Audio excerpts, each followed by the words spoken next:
Diyan, Di ba mataas cream? diyan naman kami, ice cream naman. Kanina, ah, bento. Ngayon naman, ice cream. Kasi kanina pagkas namin mamalengke, umuwi muna kami. Kapag, may binili pa kasi kami iba. Ngayon, bumili naman kami ng ice cream.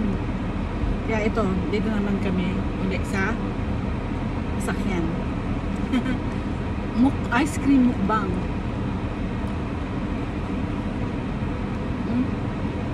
Bukas, Sunday kasi ngayon. Bukas may pasok na naman si Papa.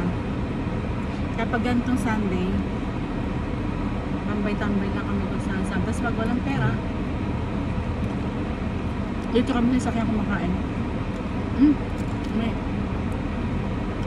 wala ka diba? Sa kanya vanilla, sa akin ay chocolate.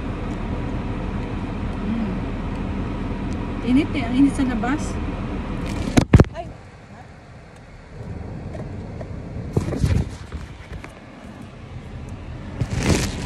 Nahulog. Ayan. Nahulog yung cellphone ko.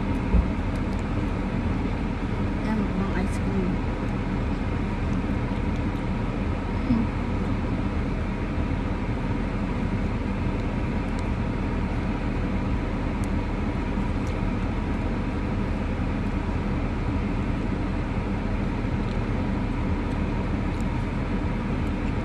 Grabe init.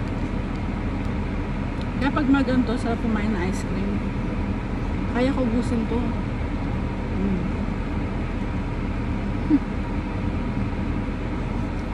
Lagi namin ginagawa ganito eh. Hindi kami na yung tig-isa kaming ganito. Imus namin to.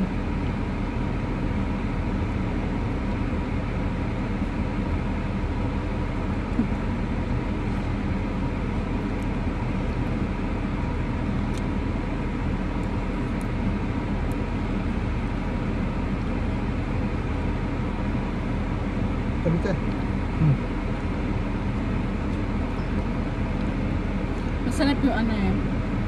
Yung vanilla. Imimix sa chocolate. Yan. Bis nga matunaw eh. Oh.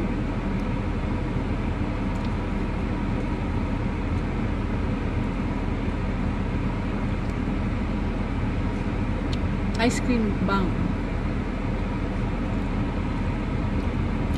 Papa mo ko ito. Kaya naman misit mo papa muskos subi wari. Mo ano? Muskos yun. Nakabilis na kumain. Bilis kumain to eh.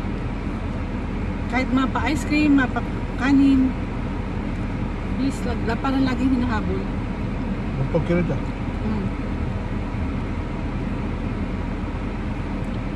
Maimpacho kami nito.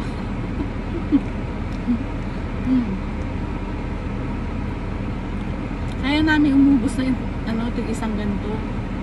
Lagi namin ginagawa ito eh. Walang pera.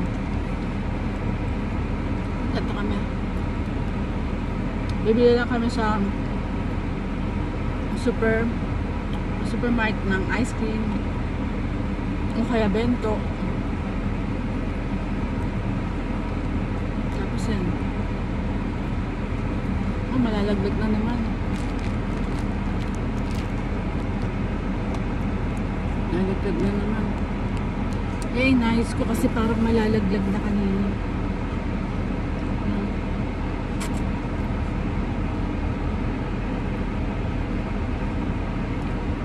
Ice cream mukbang. Bilis sa Papa Misita. Umuwi pa dyan Papa. Bilis sa kanya oh. Muna yun. Bilis. Ang siba. Siba ni Papi.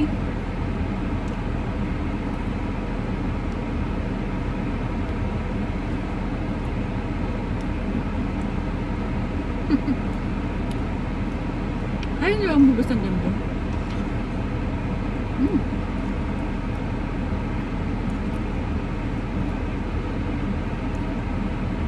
Masarap yung ice cream na to. Hindi masyadong matamis. Tama lang siya.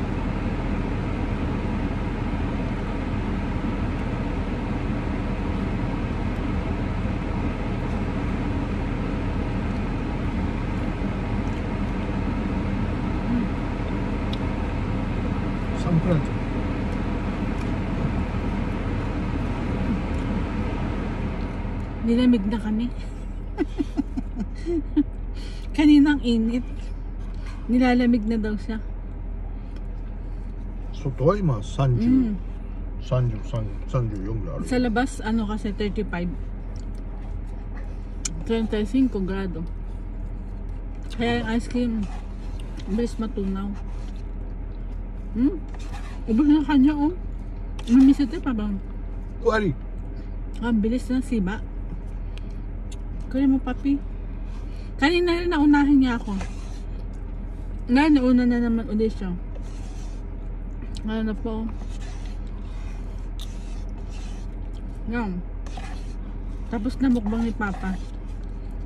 Naubos na isang ice cream. Ganyan kalaki, oh. Ako, kaya ko rin ubusin yan na mayroon pang konti. Kaya lang naubos na siya. Naubos yan sa kanya. Yan. Since tapos na sa kanya, nakagayan lang siya, oh. Babay na ulit.